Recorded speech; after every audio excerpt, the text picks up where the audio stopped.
Okay, so why don't we go ahead and get this second panel underway. Next, we are turning our attention to the research evidence on charter schools. Of course, there's no way to cover the full extent of all the research that has been done on charter schools. A recent Google Scholar search that I did yielded over 500,000 studies on this topic, so by no means are we going to be entirely representative of all of them. However, the most basic question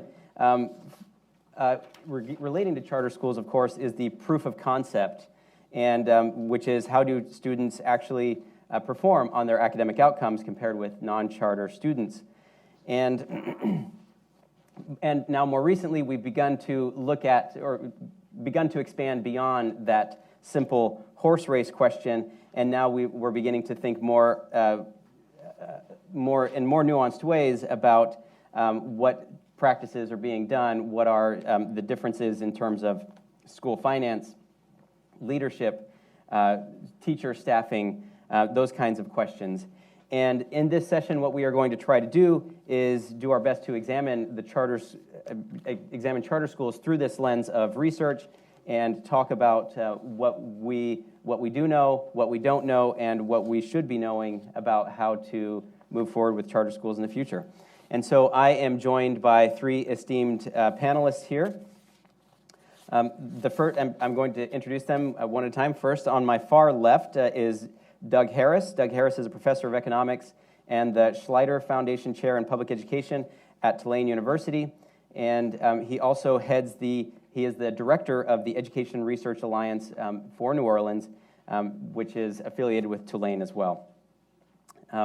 And prior to his position at Tulane, he was at the University of Wisconsin in Madison, and there he was the director of the Milwaukee College Access Project for Success. Next, in the middle here, we have Robin Lake.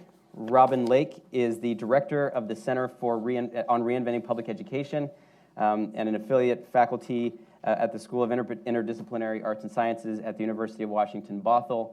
And full disclosure, I worked for Miss Lake at SERPE for 4 years before while I was in grad school. So we have a long history.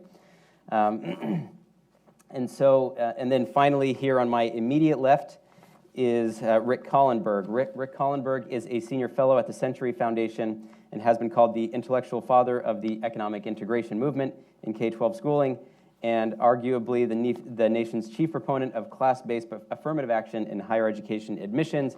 And relevant to this panel, Rick has authored the book, A Smarter Charter. And so which talks about charter schools and what we can do better there.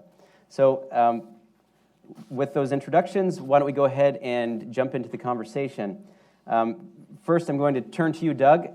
Doug, can you provide us a summary of what the research says about charter schools, how they impact student learning, what students are benefiting most from charter schools, where are they doing well versus not so well, and also any specifics and stories that you can bring in from New Orleans.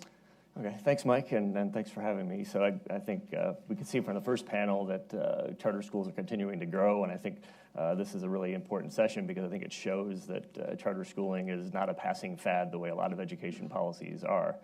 We see a lot of things bouncing around and coming and going over time, but charter schooling just had this steady climb. So I think it shows that this is going to stick with us, and so we really need to learn, what we can about how well it works and how we can make it work better. So are students learning more? So this is a question I get a lot. Sometimes it's just framed as, are they working? And I think from the very beginning, I think it's important to point out that our ability to measure that is somewhat limited. Right? So we only have test scores on high-stakes tests, and I think there's growing recognition that there are a lot of other things we'd like to be measuring here, not the least of which is longer-term outcomes. And so I think we're just beginning to get to the stage where we know something about the effects of charter schools and those longer-term outcomes. But what I'm basically going to confine myself to the 500,000 studies that have been published on test scores, because that's really where we, I think, know the most. So the first observation is just how much variation there is in charter performance on tests. So we see a much wider distribution than we see in traditional public schools. There are lots of schools that are worse performing than traditional public schools, and even the worst performing traditional public schools. And there are also schools that are higher performing than even the highest performing traditional public schools. And I think that's not all that surprising when you think about how the system works. So the structures of school districts tend to constrain things, right? They prevent bad things from happening, and they also prevent good things from happening. And so when you take away restrictions, then you're naturally going to get more variation in performance. So that's not surprising. Now, the interesting part here, and I think where we can really learn something, is from the patterns in that variation. So they're not just all over the place, that some kinds of schools do better than others. So I would talk about those and then talk about how it fits in with the New Orleans story. So let me just tick through the 5 situations in which charter schools seem to work better in the evidence. So one is urban, low-income populations, as well as low performing. So I'm going to count that all as one category because I think it's hard to separate them. So urban environments tend to have lots of low-income kids who also are low scoring to start with. So it's very hard to say that it's one of those things over the other. That's important. So that's number one. Number 2 is they tend to work better where the supply of teachers, the supply of quality teachers is high. So looking nationally, cities like Boston, where there are lots of great universities. New Orleans, for reasons that I'll talk about in a minute, have a high supply of quality teachers. And the charter schools seem to work better in those cities. Cities where there's more intense accountability and more regulation. This came up in the first panel. Looks like there's some pattern there too, that the effects are larger in those situations. The no excuses model, where you have more time on task, more strict structures in place, more strict discipline, longer school days, more tutoring. Those are also more effective. And finally, the brick and mortar charters tend to be more effective than the online charters. So I think those are the 5 key patterns that I would say are evident in the data. I don't think any of them are very surprising. In fact, I think if you look at most of those things, you could say almost anything's going to work better in that situation, right? If you want to do small classes, that's going to work better if you have better teachers, right? If you have low-scoring students, almost anything is going to help those students more probably than it's going to help students who are higher performing. So I think those patterns are not that surprising. They're patterns that we see happening in other kinds of school reform. So let's just turn to New Orleans for a second. I think those patterns also fit the New Orleans story almost perfectly. The New Orleans schools are urban, low income. We're very, very low performing to start with. We're probably the second lowest performing district in the country, depending on how you measure those things. After Katrina, there was an influx of teachers, of interest in the school reforms. People wanted to help rebuild the city. People who had moved away, who had New Orleans roots, wanted to come back and help rebuild their city. Then over time, it became the center of school reform, so people wanted to go to New Orleans because it was the center of school reform, and they really wanted to be a part of that. So New Orleans is a pretty small district. There were only about 70,000 or so students before, and now we're at about 45 or 50,000 students. It's not very big.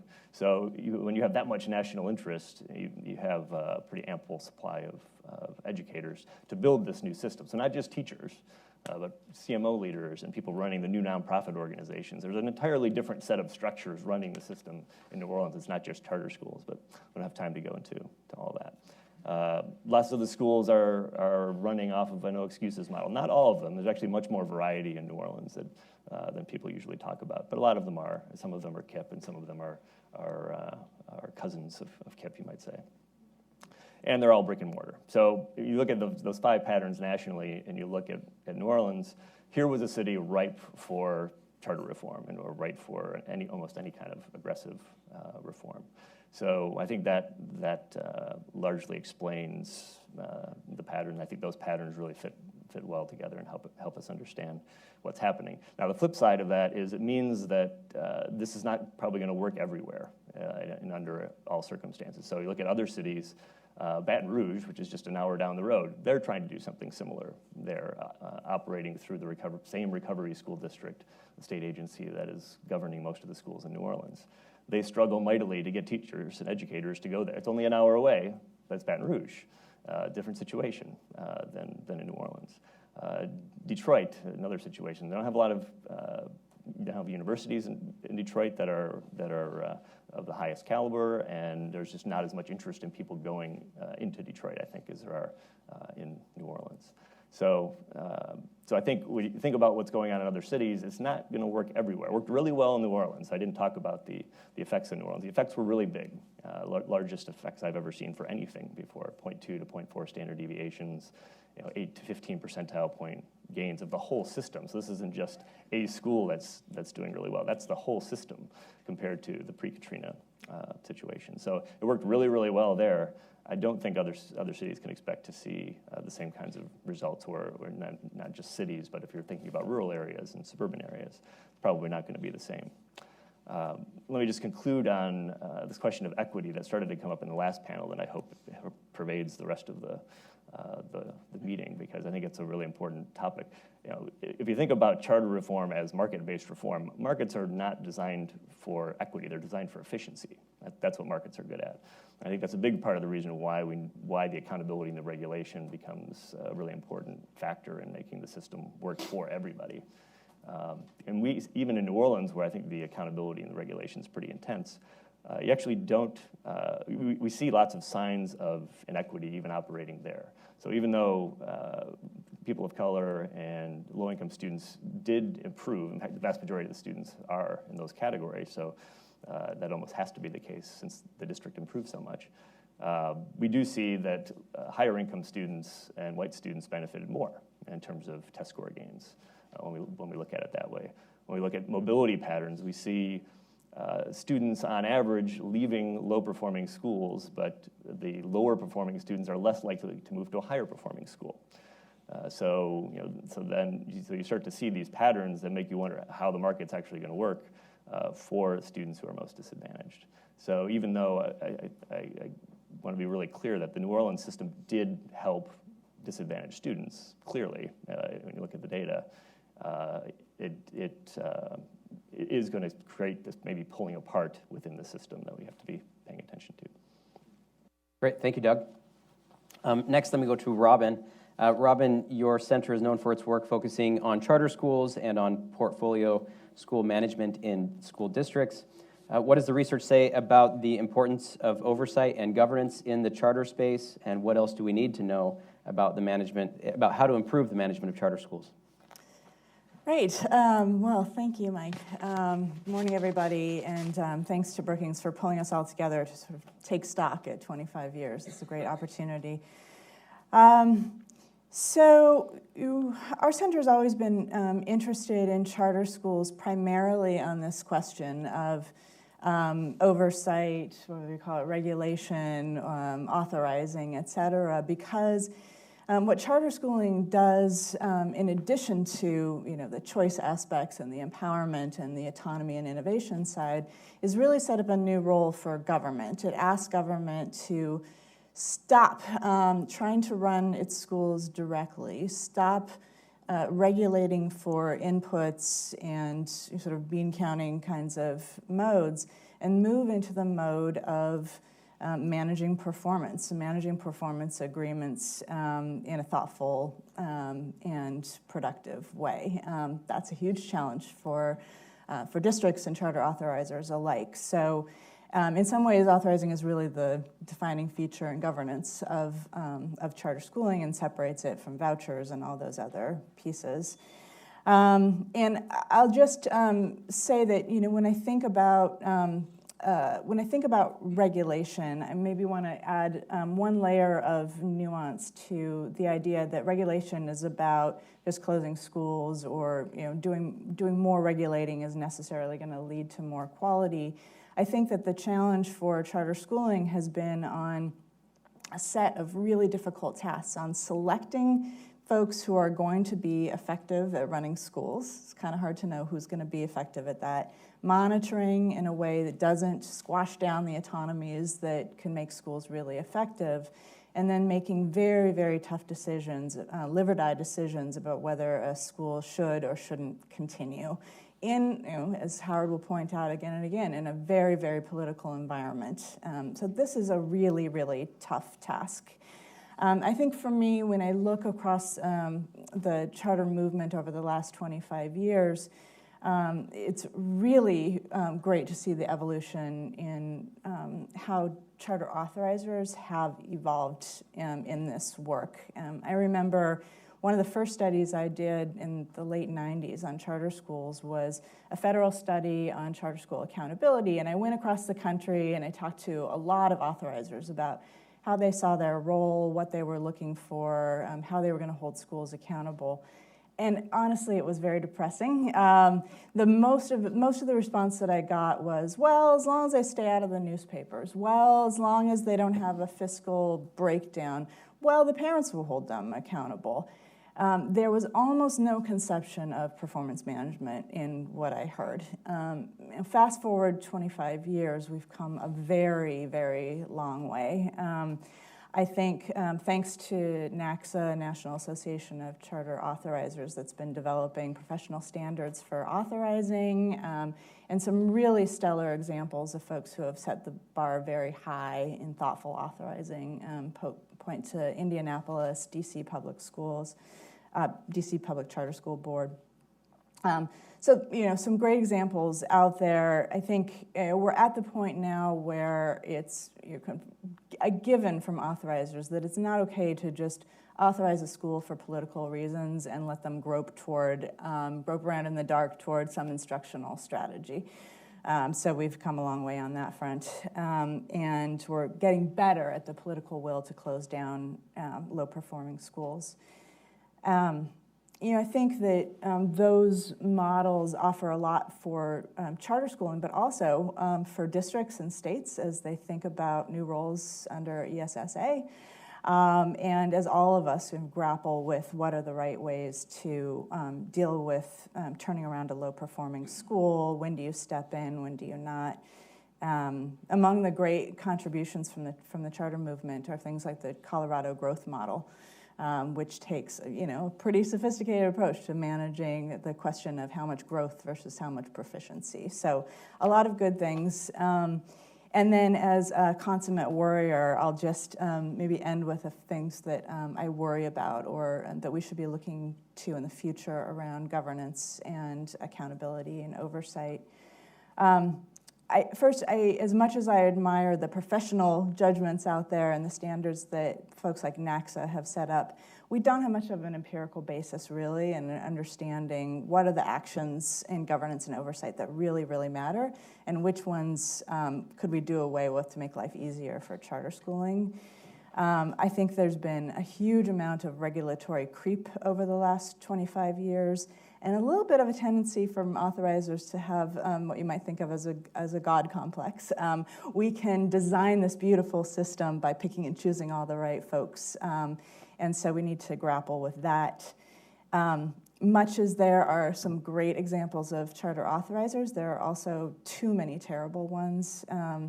States like Ohio and Michigan have really struggled with how to hold their authorizers accountable for not stepping in, not closing down low-performing schools, not doing a good job.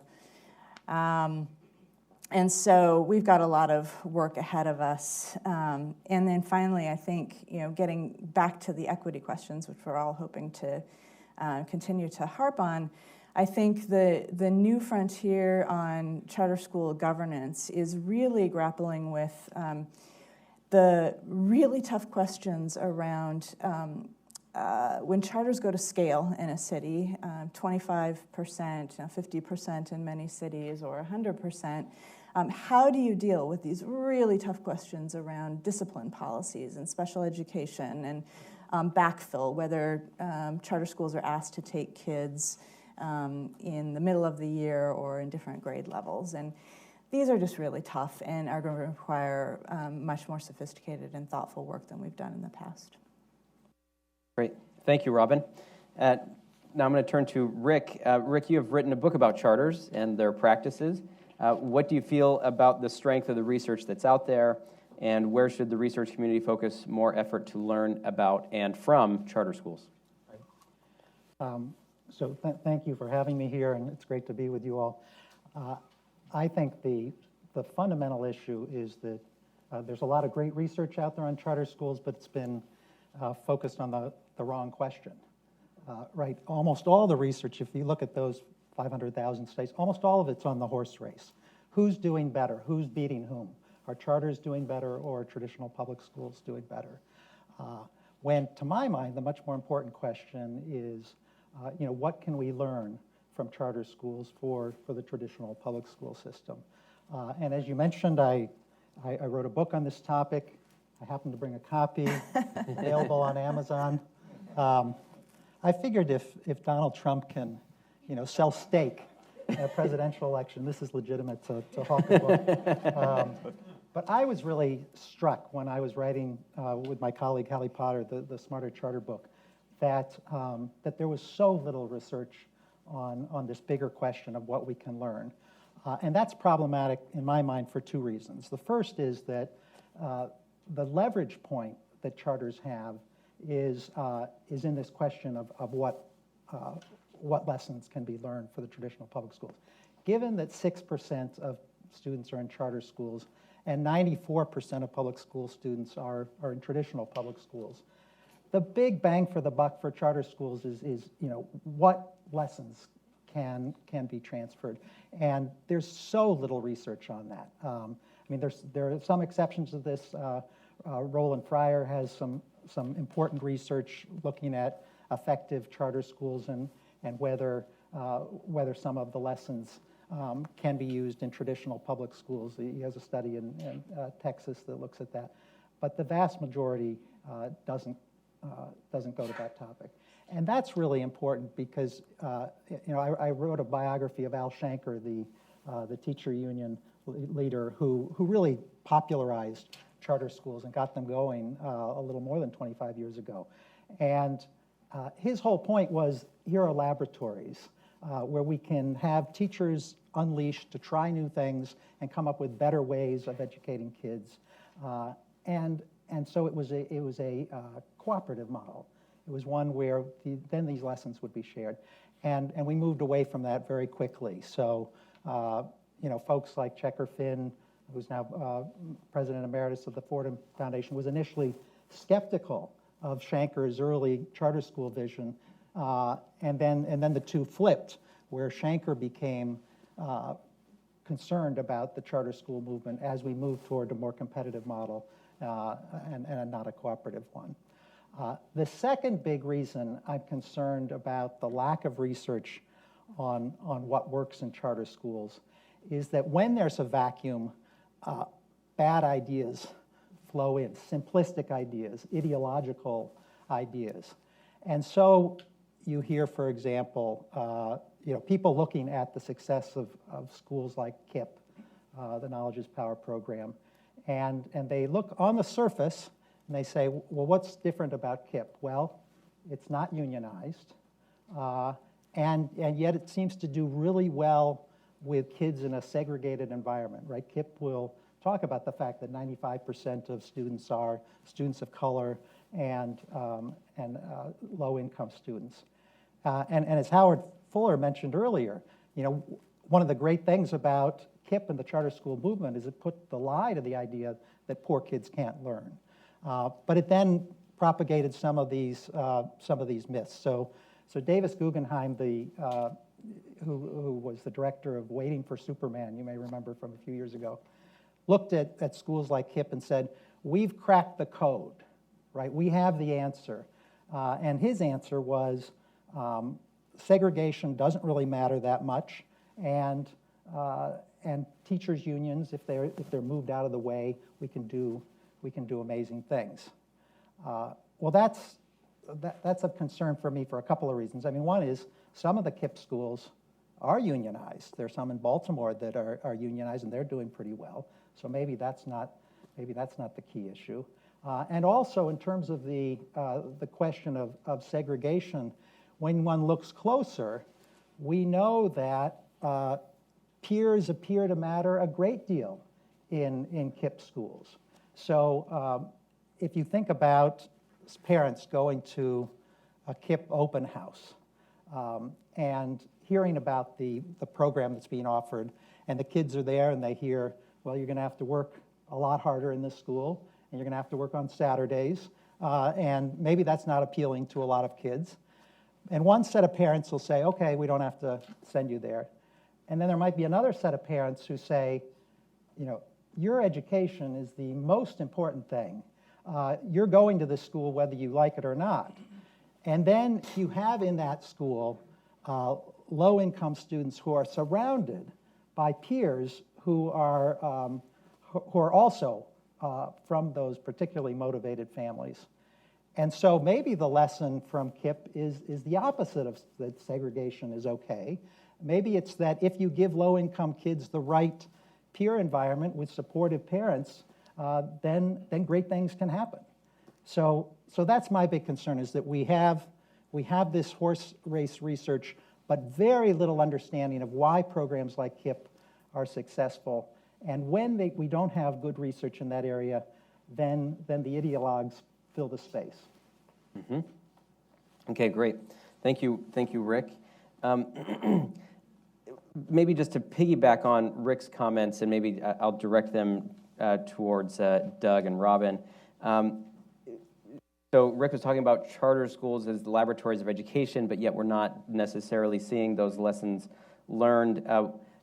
What do the two of you feel like are charters actually more conducive to innovation and this continuous improvement? How successfully have these lessons been shared? Is there a way that we can promote policies that promote this continuous improvement process? Well, I mean, in some ways, if you look at the charter movement, one might wonder why more innovation hasn't occurred. Just in terms of they look pretty traditional in a lot of ways. But I think what they have offered is fast and nimble uptake, and so we see. With personalized learning, for example, when schools are experimenting with new uses of technology, you see kind of a cleaner experimentation going, I think, in charter schooling, where they take on an idea, they dedicate things to them, they test them, they work on them. If they don't work, something happens. In district schools, it just is harder because it's harder to get everybody on the same page. It's harder to work with all the different layers of sign-off that you have to get from the school board or whomever. And so in some ways, it's just a more challenging proposition to adopt a design, per se, or to turn around a school.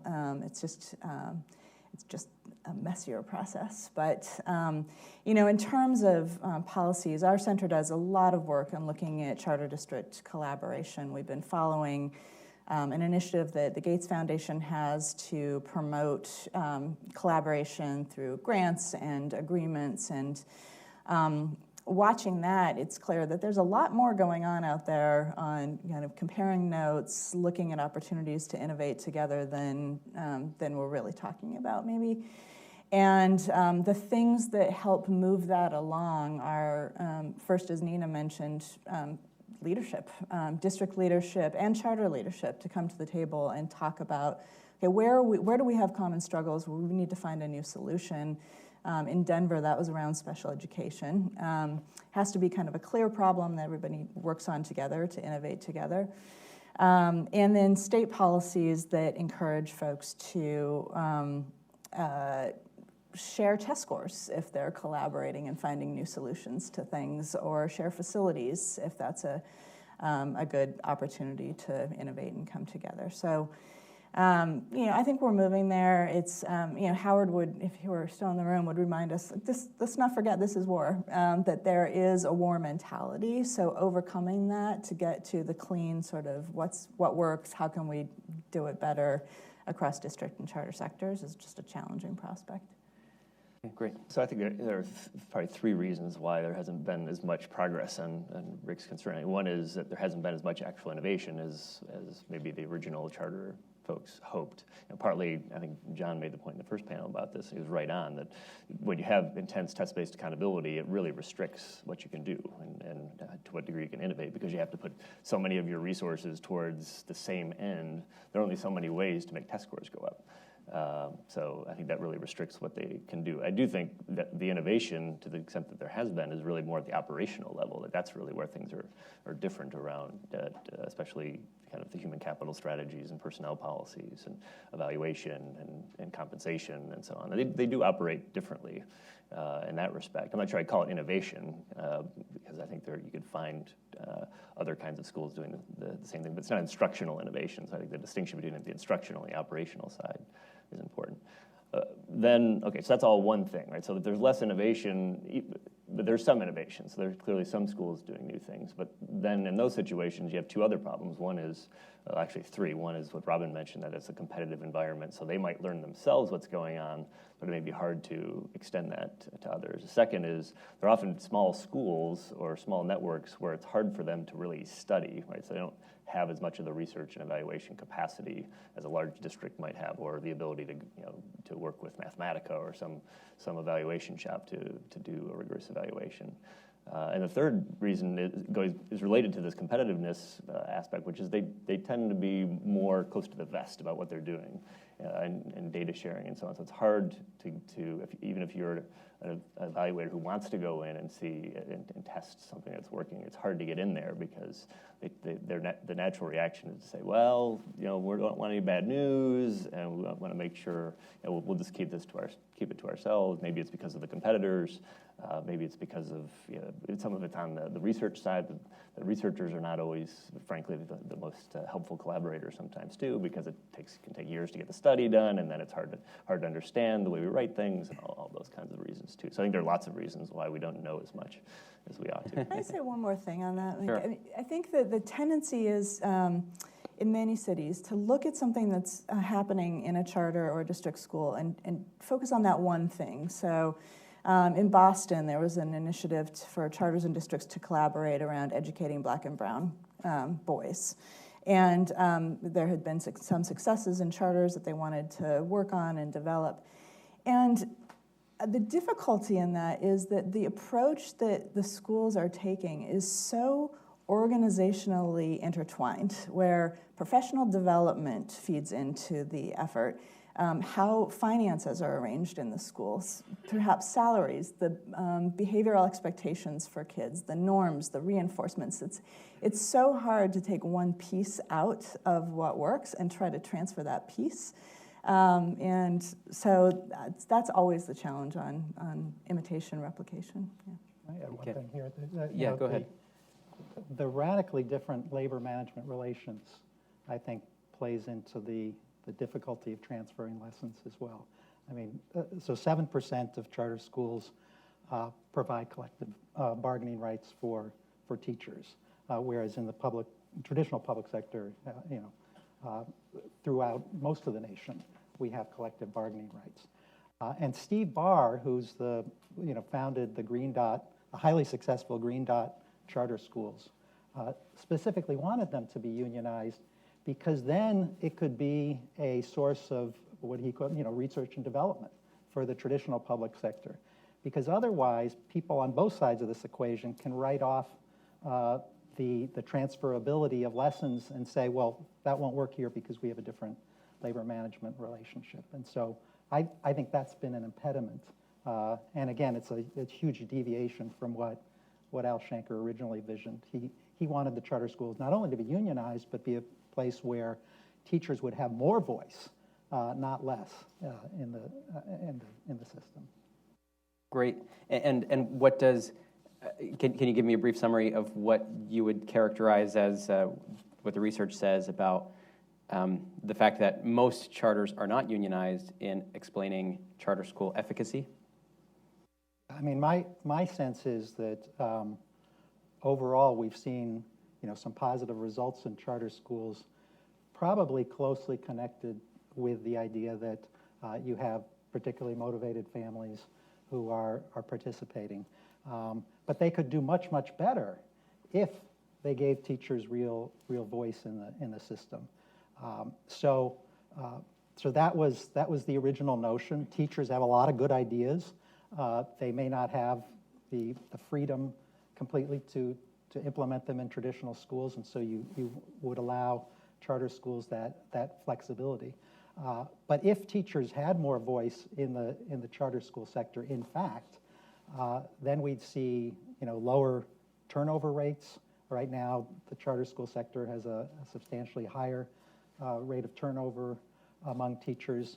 I think you'd see the coincidence of good working conditions and good learning conditions, right? Leo Casey from the Albert Shanker Institute has argued that when you have teachers able to help shape what the school looks like, they want good working conditions, which often, not always, but often translate into good learning conditions for students. So if teachers are fighting for reduced class size in the early grades, that's something that is likely to be good for teachers. It makes their job easier, but also good for students. So to my mind, the fact that charter schools often, virulently resist efforts by teachers to unionize is something that's holding back that sector in having more success. Okay, great. Thank you, Rick. Let's switch topics a little bit. I'm going to ask a question of Doug here.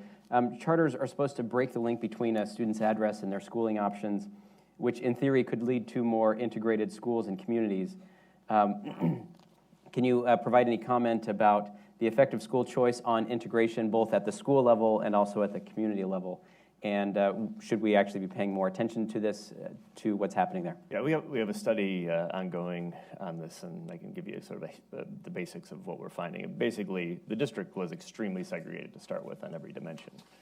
Race, income, test score levels, special ed status, you name it, it was pretty segregated to start with. So it would have been hard to be worse and become more segregated. What we see in the evidence is that it basically seems to be about the same, with the exception that on test score levels, so just looking at where students are, it does look like there's more separation, that you have lower performing students more concentrated in a small number of schools than before. So those are the main findings. And I think overall, if you look at the literature nationally on this, the best studies suggest that there's not much of an effect. I think it is the case that charter schooling, the way we're doing it now, is not going to increase integration. It probably is going to be roughly neutral, and maybe harmful in some circumstances, especially cases where you're also coming off of deseg orders and things like that are also related to how these policies work. Okay, thanks. Which is a huge missed opportunity, right? So when Shanker proposed charter schools, he was basing it on a visit to a school in Germany, in Cologne, where immigrant Turkish students were in the same school as native German students. And he saw the way in which that integration and interaction benefited all students. And so that was a huge plus, potentially, for charter schools, that it could break the link between the fact that now we, basically in the public school, traditional public schools, allocate opportunity based on what neighborhood you can afford to live in. And charter schools have the potential to free that up, and if you provide free transportation, then it could result in much higher levels of integration. For the most part, that hasn't happened. I mean, some of the studies find higher levels of segregation in charter schools. But I want to end on a positive note on this. There are some great charter schools that are now taking advantage of the opportunity to integrate. And so High Tech High in California, the Denver School of Science and Technology, the Community Roots Charter School in Brooklyn. These are places that are really innovative, and they're saying we can provide a much better education for all kids if the schools are integrated, and they're taking advantage of that original promise that Shanker had laid out there. And I think Doug had a quick response, and then I'll go to Rob. Yeah, so I think New Orleans is instructive here in a couple of different ways. I think there are a few schools also, like the ones Rick mentioned, that are deliberately trying to be integrated. And so that they do this mainly through their recruitment efforts. So they don't do it through admissions, because there's a centralized enrollment system in New Orleans. But that centralized enrollment system actually creates a big opportunity that they haven't really taken advantage of yet, because the way it works is students, families submit their forms with their ranked preferences of schools, and then there's an algorithm that assigns them, but the algorithm is taking into account rules, right? So even though there are no attendance zones, there are some schools, for example, that get some preference if you live within a certain vicinity of a school. you could build in a mechanism for creating integration through that centralized enrollment system. So mechanically, it's now very easy to integrate if you want to. Now there's going to be there would certainly be legal challenges and so on, but if they wanted to try it, the system is set up so that housing segregation is no longer the main impediment in New Orleans. The main impediment is actually the private schools, right? So that the segregation in the system is primarily between public and private, not across charter schools, because almost all the white and higher income students are in private schools, and you've got all the low income and people of color in public schools. Just a quick caution. I think it's easy to start loading a lot onto charter schools, and we have to be careful with what we want them to be and do. Right now, for example, there's a big push to have charter schools take on more neighborhood boundary type populations. So to do a turnaround and take all the kids in that neighborhood. It's it's a real mixed message to sort of start saying, we want you to be integrated. No, we want you to take on the neighborhood. We just need to be conscious of not asking them to do too much and not sending conflicting messages. But isn't the beauty of the charter school movement that it allows an individual school to go in and do that, right? So you don't have to expect all charter schools necessarily to do that. But if a charter school wanted to do that, and that was going to be the main expectation. That would be ideal. On the other hand, they're there to serve a public purpose, and authorizers, to some degree, have to make judgments about. But every school doesn't have to have the same purpose, right? That's part of the flexibility of the model. Yeah, not everybody feels that way. And the foundations have been very much, in the past, I think, pushing towards one model, the no excuses, high poverty, segregated model. And their argument was, we figured out how to provide opportunities for disadvantaged kids, so why would we waste any of those slots on low incomes, on middle class students? And I think what that ignored was, a half century of research suggesting that one of the best things you can do for low income students is give them a chance to go to socioeconomically integrated schools.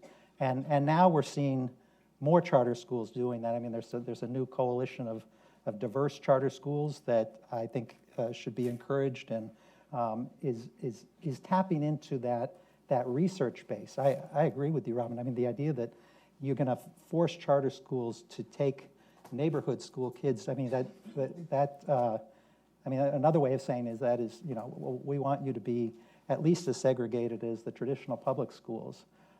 And this is something that I think has wide bipartisan support. I mean, Rick Hess at the American Enterprise Institute has criticized the traditional funding model, which says, in his words, let's have the highest octane mix of low-income and minority students, brag about that fact that their schools are segregated, and then expect great results. We ought to have at least some of the charter schools, taking advantage of all the benefits of integration in order to promote, achievement for those students, but also help create the society that most of us want. Mm-hmm. Okay, thank you. I'm going to ask one final question before turning to audience Q&A. And it's on a related topic, which is this cream skimming hypothesis, which is that charter schools are either, they're somehow selecting a different class of students into them because by being a school of choice, and perhaps maybe this is more benign selection, or perhaps it's more malignant selection. So I just want to put this to the panel. How prevalent is cream skimming in charter schools, and how is it manifest, and does this taint our view of the general evidence on charter school effectiveness? Yeah, so I think this is a big problem. I think it's a problem on several levels. So I think one is, I think it affects the perceptions of charter schools in negative ways. So I think what happened with Success Academies in New York was really harmful to them and to the charter movement, where this got-to-go secret list of students who the schools were trying to get rid of. I think that was that's sort of the extreme end of cream skimming. That's I think really damaging to the movement because. I think it misses kind of just a very basic level of what public education is. Like, we can disagree on what that definition is, but you have to agree, I think, that every school should be welcoming to students, right? And the idea that you're deliberately and secretively pushing students out is just wrong. But there are other forms. So then the less benign part of it, to use Mike's terminology, I think, is there are some situations in which these schools are specializing, that they're trying to do a particular thing that's not going to work for all students, and they may be genuinely trying to help students get to a school that is a better fit for them. But then there becomes a fine line between that and pushing out low-performing students, right? So then I think that line gets blurred, and in some cases it amounts to the same thing, that the school might not be a good fit because the student's low-performing and they're just not set up for that, and then the students end up going somewhere else. And that in turn can make the school look better in the accountability system. So when you mix that with high stakes, then there's the pressure to do well, the pressure to look good, and that has the side effect of schools then maybe being under pressure to push out low-performing students. So I think it's a problem generally just for how charters are perceived and how they're looking at things, but I think it's also a problem for the research that I think probably what we're seeing does to exaggerate the true effects. Now, that's not true in New Orleans, I don't think, because when I say that there was a huge effect of what happened in New Orleans, I'm taking the whole system when I say that, not just looking at an individual set of charter schools. Since they're essentially all charter schools, we looked at the system as a whole, and so the system can't cream skim. An individual school can cream skim. So I don't think it affects our results, but I think when we look at other situations where the charter school is embedded within an environment of traditional public schools, and that's the comparison they're making, I think that there's reason to be concerned about exaggerating the effects. Okay, thank you. Robin? Cream skimming, when I started doing this work, was a whole different conversation, and it's good to remember that. People were afraid originally that charters would only take the best students, would only serve, suburban areas or the most advantaged kids. And let's just be clear, that hasn't happened, right? The schools that have started, for the most part, have been the ones that wanted to serve the kids who weren't getting what they needed. So that's really good news. And I think it's important to be, when we get to this question, it's really, these are important questions around discipline policies, special education, backfill, et cetera. These are complicated questions. There is no easy answer here. These are schools that are trying to maintain mission, coherency, and approach, and they're struggling with how to work through, how to do that in a fair way sometimes. And so necessarily we need to approach it with that lens, I think. We've done some work around special education, quite a bit of it, and seeing that, when we look at places like New York City and Denver, what's going on there for the most part, the reason that the special ed numbers are low is because parents just aren't opting into the charter schools in New York City at the same rate. So it explains about 80% of the gap. And why that's the case, there could be numerous reasons. It could include counseling out, but it also could very likely include parents are maybe happy with their choice somewhere else, don't see charter schooling as an option. So we need to kind of work through that fine-grained stuff and get good data and have thoughtful policies around it. Great. And Rick? I'll just say quickly that, I think any system of school choice involves cream skimming, and that includes, I'm a big advocate of magnet schools. They cream skim as well, just by definition of the fact that the most motivated families are the ones who know about the options and then exercise them. So within every racial and ethnic and within every income group, you have cream skimming. I agree, the most egregious form, where if you had all white, all wealthy charter schools, hasn't happened for the most part, and that's a very good thing. But by definition, charter schools are cream skimming. So when I mentioned this about KIPP, that they're taking the most motivated families, some people take that as my criticizing KIPP and saying it's a fraud, and that's not what I mean. What I mean is, okay, if we give low-income students a chance to be around the most motivated peers, and they do really well, well, what is the public policy implication for that nationally? It could mean, let's give more low-income students a chance to go to economically mixed schools. given all this research, and there's research from Montgomery County, Maryland, and elsewhere that suggests low-income students who are in economically mixed schools are performing at 0.4 of a standard deviation better than low-income students in high-poverty schools, even when you have a random assignment. So, and this is something John King, our new Secretary of Education, has really been championing. He's got a new program, $100 million for socioeconomic integration, $120 million nationally. So, so those are the kinds of lessons I think we should be learning from the charter school sector and from KIPP that'll affect the 94% of students in traditional public schools. Great, thank you, Rick. So let's turn to audience questions. Right up here front.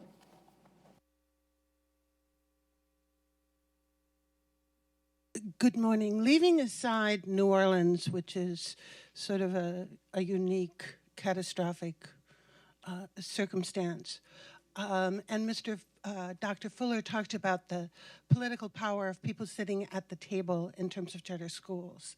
I would like to ask you all to consider what difference does it make, essentially, who a superintendent works for politically in terms of some work for county executives who are appointed or elected, some work for school boards who are appointed or elected, some work for mayors in, say, Baltimore or whatever. So my question to you all is, when you look at the charter movement, which I think you all believe in to some extent, to what extent does the political context that they function within impact their success? Say in a St. Paul, Minnesota, a Milwaukee, a Denver, I'm assuming they have different political constructs. Okay, great question. Probably. Interesting question. I'm not sure if we know the answer, but go ahead. Well, look, I think there's no magic bullet here. You can't remove politics ever from any situation, whether it's an appointed or elected board or a mayor or whatever. But local politics, locally elected boards are just the most difficult place to try to do work that's focused, sustained, and in the best interest of kids, because you're pulled in a million different directions. You're managing a variety of interest groups. Your board can swing one direction and then the other. So, I mean, this is just the reality. We work with districts around the country that are trying to do what Mike mentioned, portfolio management, and that's really to kind of bring the autonomies of charter schools into their districts and partner with districts where it makes sense. And there are some examples of folks being able to do that within an elected board context. Denver is our best example of that. But it's just a lot harder. Now, on the downside for taking it out of an elected board, there's a serious reality. New Orleans is right in the middle of this right now. Control is given to the state to run a school system. As Howard mentioned, people don't take kindly to that over time. The racial politics are intense. So you've got to find a solution, I think, that balances that kind of focused, mission-driven work with what's right for the community. And we play around with a lot of different ways where you could constrain local boards to be really portfolio managers and make sure their job is clear and they're held accountable for that role. But this is just going to be an ongoing struggle. Yeah. But just one other observation, I think, is one of the key things going on in New Orleans, and I think this is an important element elsewhere, it's happening less often, is closing schools when they're low performing. So that's a big part of the accountability mechanism. And New Orleans has shut down a lot of schools too. So they opened a lot of schools after that didn't work out, and they shut them down and replaced them with new charter operators. That's a lot less likely to happen when anything local is governing it, whether it's the mayor's office or a local school board. The pressure to not close schools. And I'm not saying closing is necessarily a good idea. I'm just saying it's going to be a lot less common when there's local governance as opposed to, say, the state being involved. because when the state's involved and you got some sort of state board, so maybe at least in Louisiana, there's one member who represents this gigantic region who's elected by that region. There's much less pressure about an individual school on that person. But at a local board level, you might have your local elected board member just represents a few schools, and they'll clearly be out of a job if they vote to close a school. So the dynamics are quite different, I think, on closure. The second thing, which is a sort of variation on your question, is I think it's not just who's governing it, but who the teachers and educators are employees of. Right? So if it's a district that they're an employee of, that affects the role of the unions a great deal. Whereas if they're employees of the charter management organization, it's a local. The charters are often local education authorities themselves and essentially operate like their own districts. It's harder for the charters to unionize those schools. So I think it's not only about who's governing it, but where the employment relationship is. I can just say, I agree, we can't remove politics from these decisions. And I don't want us to remove politics from these decisions. I mean, there are two purposes of public education. One is to train people to become employees in a competitive economy, and that's what we hear the president and everyone else talk about. But there's also a purpose of instilling democratic values. And so the idea of trying to move as far away as we can from democratic control of schools, I find very troubling. I mean, I want, Adam Urbanski says you can't teach what you don't model. And so if our public schools are doing everything they can to reduce democratic voice, what does that teach kids? I mean, that was part of this original charter school idea, was that that kids would see teachers not taking orders from a principal, but actually involved in the democratic decision-making in a school, and that would be a wonderful lesson for kids. So I want more democracy, not less. And I think, if I can be semi-partisan for a second here, let's just say the leading candidate on one side in this presidential election, to me, ought to be a real Sputnik moment for the role of teaching democracy and democratic values in our public education system. So Sputnik got us to invest a lot more money into math and science, appropriately so. But now we need to remember the role that public education plays in creating citizens who are going to be informed in their decision making and are not open to kind of more authoritarian appeals. So we got a little away from the charter school research. Well, I want to be clear.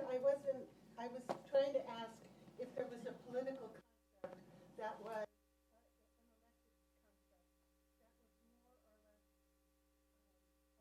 to the working, not taking the democracy out of. Depends on the goal of your charter movement. Well, I see a lot of hands, and thank you for your interest. Unfortunately, we've run out of time on this panel, but it has been a very stimulating conversation. I encourage you, if you have any follow-up questions you'd like to ask the participants, please circle back and follow up with them afterwards. But please join me in thanking our participants for being with us today.